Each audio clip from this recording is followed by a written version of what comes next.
শেষত girl oil পৰিবহণ বিভাগৰ অভিযান চলিল গ্ৰীণ বাছৰ বিৰুদ্ধে আৰু ইতিমধ্যে যি গ্ৰীণ বাছসমূহ আছে মই দেখুৱাই আছোঁ মহানগৰীৰ যি পৰিবহণ বিষয়াৰ যি কাৰ্যালয় আছে কাৰ্যালয়ত প্ৰায় 10খনকৈ যি গ্ৰীণ বাছ ইতিমধ্যে ইয়াত জব্দ কৰি ৰখা হৈছে কিয়নো প্ৰায় বিগত কেইটামান দিনত গ্ৰীণ বাছৰ বিৰুদ্ধে যি মহানগৰ পৰিবহণ বিভাগ আছে পৰিবহণ বিভাগে অভিযান চলাইছিলে অভিযান চলোৱাৰ পিছত এইসমূহ যি গ্ৰীণ বাছ আছে গ্ৰীণ বাছসমূহ জব্দ কৰা প্ৰায় 10ৰ পৰা 11খনকৈ যি গ্ৰীণ বাছসমূহ জব্দ কৰি যি পৰিবহণ বিভাগৰ যি কাৰ্যালয় আছে এনেকৈ কাৰ্যালয়ত লাইন পাতি ৰখাই থোৱা হৈছে আৰু দীৰ্ঘদিন ধৰি যিসমূহ গ্ৰীণ বাছ আছে গ্ৰীণ বাছৰ বিৰুদ্ধে বহু অভিযোগ উত্থাপন হৈ আহিছে যি গ্ৰীণ বাছৰ দৌৰাত্মক কথা ইতিমধ্যে মহানগৰবাসীয়ে বাৰুকৈ গম পায় যিসকল বিষয়া কৰ্মচাৰী আছে পৰিবহণ বিভাগৰ তেওঁলোকে ইতিমধ্যে গম পায় আৰু গ্ৰীণ বাছৰ খুন্দাতেই যি গ্ৰীণ বাছৰ দৌৰাত্মৰ ফলতেই কেইবাজনকৈ লোকৰ আচলতে মৃত্যু হৈছিলে মৃত্যু হোৱাৰ পিছতেই যি বিভাগীয় কৰ্তৃপক্ষ আছে বিভাগীয় কৰ্তৃপক্ষৰ ফালৰ পৰা তেওঁলোকক বহু কিছু নীতি নিৰ্দেশনা জাৰি কৰিছিল সেই নীতি নিৰ্দেশনাসমূহ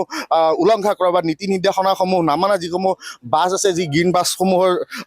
চালক পৰিচালক আছে তেওঁলোকৰ বিৰুদ্ধে যি অভিযান চলিছিল আৰু অভিযানৰ ফলতে কেইবাখনকৈ আচলতে যি গ্ৰীণ বাছ ইতিমধ্যে ইয়াত জব্দ কৰি ৰাখি থোৱা হৈছে আৰু এটা কথা ইয়াতে উল্লেখ কৰিব লাগিব যে যিসমূহ গ্ৰীণ বাছসমূহৰ যিসমূহ চালক আছে আচলতে চালকসকলক কেনেধৰণে জৰিমনা বিহা হ'ব বা তেওঁলোকৰ বিৰুদ্ধে কেনেকুৱা ধৰণৰ ব্যৱস্থা গ্ৰহণ কৰিব লাগিব সেয়া হৈছে লক্ষণীয় কিয়নো যিসকল গ্ৰীণ বাছসমূহ আচলতে চালকসকলে চলায় তাৰ সমান্তৰালকৈ পৰিচালকসকল যিসকল পৰিচালক থাকে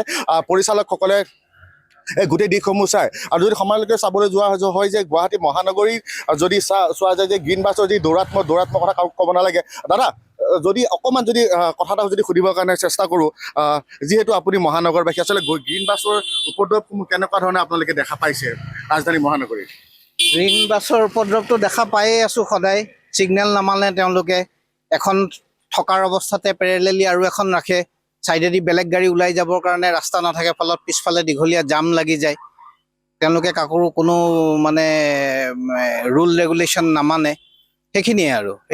যিহেতু পৰিবহণ বিভাগে অভিযান চলে কেইবাখনো গ্ৰীণ বাছ জব্দ কৰিছে এই ক্ষেত্ৰত কেনেকুৱা কি ক'ব বিচাৰিব আৰু কেনেকুৱা ধৰণৰ ভাল পদক্ষেপ বুলি ধৰিছোঁ আৰু পৰৱৰ্তী সময়ত এনেকুৱা পদক্ষেপ কিমান দূৰ গ্ৰহণযোগ্য হ'ব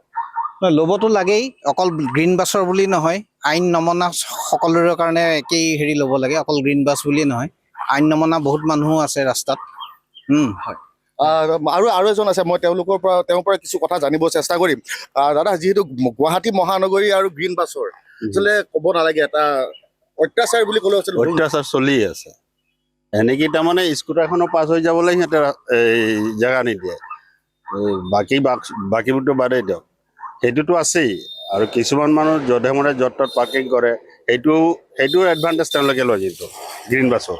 যে সি পাৰ্কিং কৰিছে মই সেইকাৰণে ওলাই যাব পৰা নাই মই ইয়াতে ৰখি দিলোঁ পিছফালে আহি ৰখাই থৈ দিলে পিছফালে কি হৈছে কিমান মানুহ ফচি গ'ল সেইটো নাচায় আৰু অভাৰ স্পীডত যাই পেলাই গাড়ীসমূহ জপকে ৰখাই আৰু মাজত ৰখাই দিয়ে ছাইড কৰি ৰখাব সেইটোও বেলেগ কথা আকৌ মাজত ৰখাই দিয়ে পিছফালৰ আহি আছে তেওঁ আনমাইণ্ডেড হৈ আছে নে কি তেওঁ ব্ৰেক মাৰিব সময় পালে নে নাপালে সেইবিলাক একো নাচায় পিছত আল্টিমেটলি লাগিলেই তেনেকুৱাটো হৈ আছে এই ক্ষেত্ৰত আচলতে পৰিবহণ বিভাগৰ ফালৰ পৰা অভিযান চলাই বহুকেইখন বাছ জব্দ কৰিছে কি ক'ব বিচাৰিব এইটো বৰ ভাল পদক্ষেপ ভাল পাইছোঁ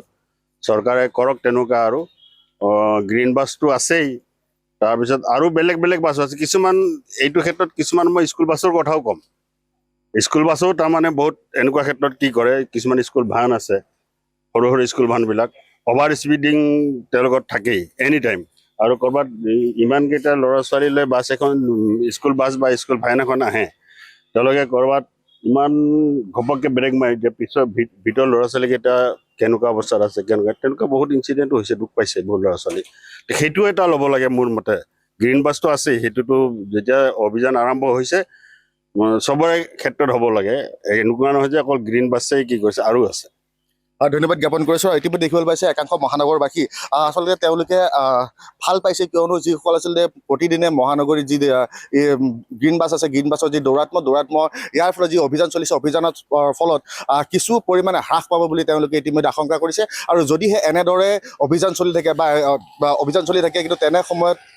যিসমূহ গ্ৰীণ বাছ আছে গ্ৰীণ বাছৰ কিন্তু দৌৰাত্মক বহু পৰিমাণে হ্ৰাস পাব ধন্যবাদ জ্ঞাপন কৰিছোঁ।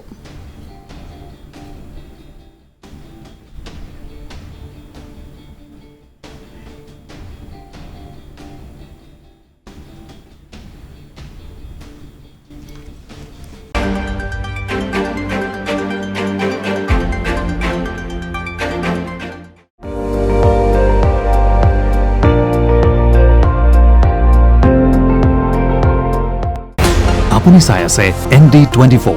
সৰ্বশ্ৰেষ্ঠ নহয় সৰ্বোত্তমৰ দৌৰত।